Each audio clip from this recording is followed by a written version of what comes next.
Daw ba ilipat ang i-convert ang TRC ng Hungary papunta dito sa Poland?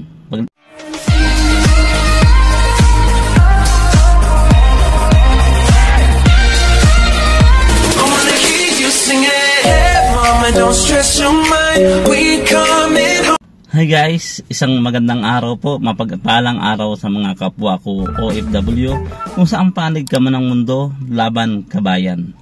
So, sa mga hindi pa nakakilala sa akin at napadaan sa aking channel, hinihingi ko ng konting suporta nyo, konting like and subscribe. Ako nga pala si Arjen Martinez, nakabase ako dito sa Poland. Nagbibigay ako ng mga informasyon about sa Poland. Kahit yung mga hiring mga job hiring ay na-share ko rin sa inyo. So, kung bago ka pa lang dito napadaan at isa ka sa nangangarap pumunta ng Europe, so maiging mag-subscribe at i-hit ang notification bell button para lagi nga updated sa mga video gagawin ko o sa mga informative vlogs na gagawin ko. Ito guys, matagal na tong katanungan, hindi ko na bibigyan ng content, di ko siya nagagawan kasi masyado tayong busy nung nakaraan. So may content tayong oras ngayon, gawa natin ng content. So pwede nga daw ba ilipat i-convert ang TRC ng Hungary papunta dito sa Poland? Pag gusto niyang sabihin, may TRC siya ng Hungary at gusto niyang lumipat ng Poland para dito magtrabaho. Inuulit ko guys, lagi kong sinasabi sa vlog ko na ang TRC ng Poland or TRC ng Hungary ay allow ka lang mag-travel sa lahat ng Schengen country. Hindi ka allow magtrabaho. So, pwede natin sabihin hindi at pwede sabihin natin oo. So, ganito yan guys. Ang tamang proseso ang unahin natin. Kung ikaw ay nasa Hungary at gusto mong pumunta ng Poland, magtrabaho, gusto mong lumipat dito, so ayusin natin ang proseso. Ituturo ko sa inyo ng step by step para mas maintindihan. Ganito guys, kung nasa Hungary ka at gusto mong pumunta ng Poland, magtrabaho dito, gusto mong lumipat dito, so kung may employer na tatanggap sa iyo na magtrabaho dito, dapat kukunan ka muna nila ng working permit bago ka pumunta rito. Hindi ka muna pupunta rito guys ha. Aayusin nila yung visa appearance mo. Pag-a-appearance ka nila doon sa Hungary. Yun ang pagkakaalam kung tamang proseso. Kasi para maiwasan natin guys ang deportation. Katulad ng kaibigan ko sa France, yung TRC niya ng Poland, hindi pwedeng i-convert doon sa France. So ang ginawa niya, sabi ng employer niya, binigyan siya ng mga documents, umuwi siya rito ng Poland kasi ito yung origin niya, kasi ito yung may TRC siya. So pinag-appearance siya rito sa consulate ng France. So yun ang tamang proseso guys. Nakakuha siya agad, nagkaroon siya ng stamping ng visa, ng working visa ng France. So kasi kung darating ka rito, oo, mabibigyan ka ng working permit. Pero guys, 90 days lang ang allow tayo mag-stay dito sa Poland o kaya sa ang Schengen country. After ng 90 days guys, TNT ka na nun. Once na umalis ka ito paliwanag ko lang ng ayos once na umalis ka, example sa Hungary, pagdating mo rito at nag-resign ka sa trabaho, pagdating mo dito, automatic cancel yung TRC mo. Yun ang sinasabi ko sa inyo. Hindi nyo alam, o kahit dito sa Poland, maraming hindi ito nakakaalam once na lumipat ka ng employer, cancel ang TRC. Kala ng iba, once na may hawak ang TRC is pang sayo na yan. Hindi. Once na lumipat ka ng employer at hindi mo yan na i-transfer sa bago mong employer, cancel yan automatic. 14 days lang ang ibibigay sa inyo guys pag dito ka sa Poland at lumipat ka. 14 days at hindi ka nakapag process niyan po transfer yung employer mo, yung employment mo sa TRC mo, wala nang visa yung cancel na yan guys. So sa mga hindi nakakaalam dyan, dapat alam nyo na. Kasi may mga nangyari na rin sa akin yan at sa mga kaibigan ko, hindi sila nakapag-process kaagad. Naubos yung deadline na 14 days, yung sa amin din, ganun din ang nangyari. So instead na hindi pa expire yung TRC ko nung nakaraan, hindi na pwede yun. So ang ginawa, TRC na raw. Kahit yung mga kaibigan ko ngayon, 2026 pa yung expiration ng TRC nila, pero lumipat sila ng employer, hindi nahabol yung 14 days na requirements. So cancel na yun.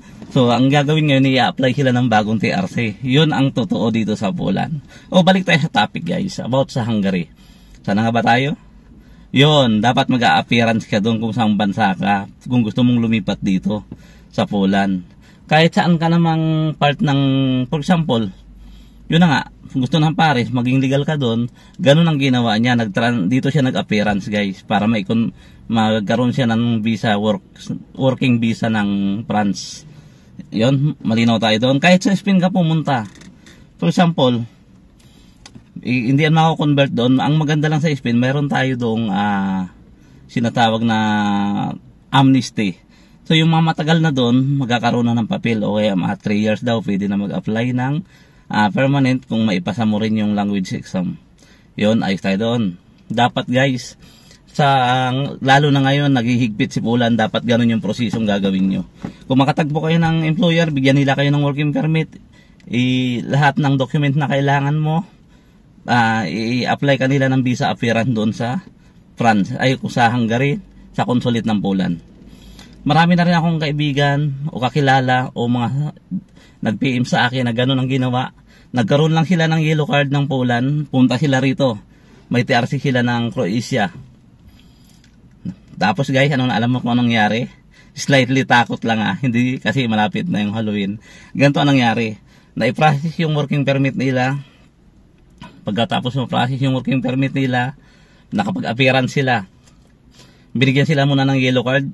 Yun lang, ang yellow card, walang saysayan guys. Ang yellow card, katibayan lang yun na na-receive na ng Buwidship Office yung mga document mo. Galing lang yun sa Poxta. Hindi yun, walang lock power yun. Parang wala lang yun.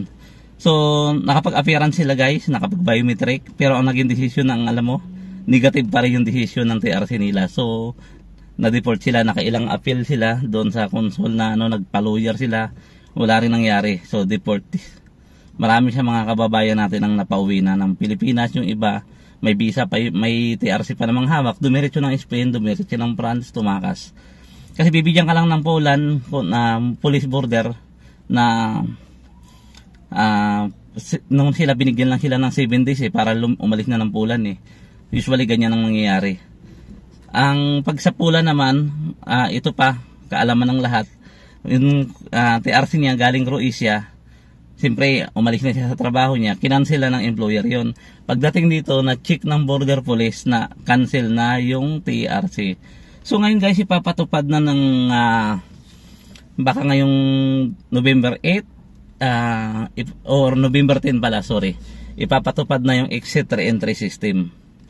Yun, lahat ng data mo, pag pupunta ka ng France, pupunta ka ng Italy, pupunta ka ng lahat ng part ng Schengen, kukunin na yung mga details mo kung kailan ka pumasok.